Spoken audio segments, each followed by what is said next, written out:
Hey guys, welcome back to my channel. If you came here to see how I made this fluffy shea butter heat protectant, then stay tuned. First, I'm going to add a third cup of shea butter into a small bowl.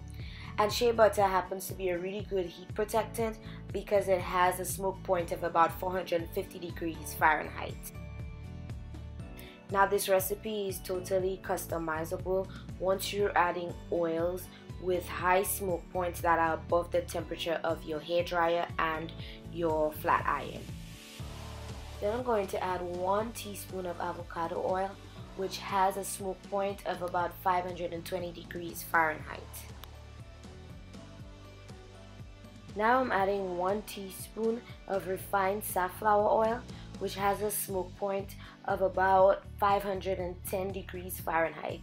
I am not using unrefined safflower oil because that actually has a smoke point of 225 degrees Fahrenheit.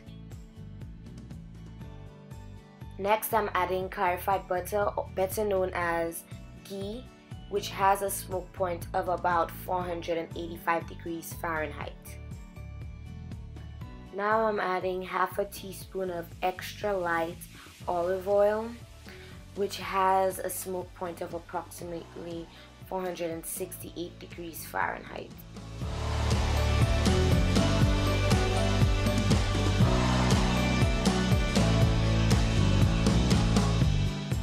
Then I'm going to add a 1/4 teaspoon of refined grapeseed oil, which has a smoke point of about 420 degrees Fahrenheit.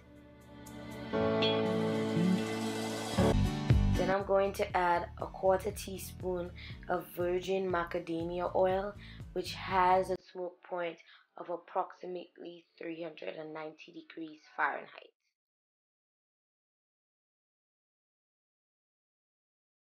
Now I'm going to add 1/8 of a teaspoon of ethyl hexyl olivate, and this is a great natural alternative to silicones, and I'm not going to add too much because it does have a lower smoke point than the rest of the oils added in this mixture.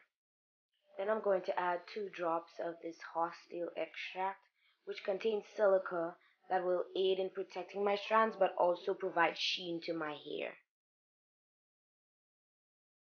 Now this ingredient is totally optional, but for those of you who love scents, I'm going to add a few drops of vanilla essential oils to the mix. Y'all, I had to transfer everything to a bigger bowl because the bowl that I had before was way too small for me to mix anything in. So I'm going to use the hand mixer now to mix everything together. The shea butter here is at room temperature, so it makes it a lot easier for it to blend and mix with all the rest of the oils.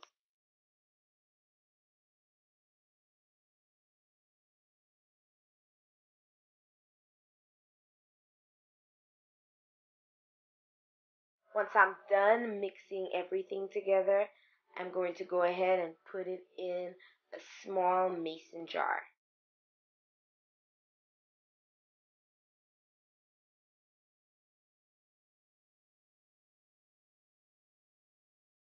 So this is how the butter came out, guys. It has a nice and fluffy texture. I absolutely love it.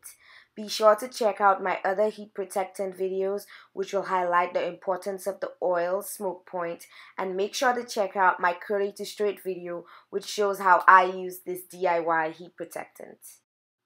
Oh, and don't forget, if you like this video and want to see more like it, go ahead and like, comment, and subscribe. Thank you so much for watching, guys. If you want to keep up to date with me and my tutorials, go ahead and check me out on my handles.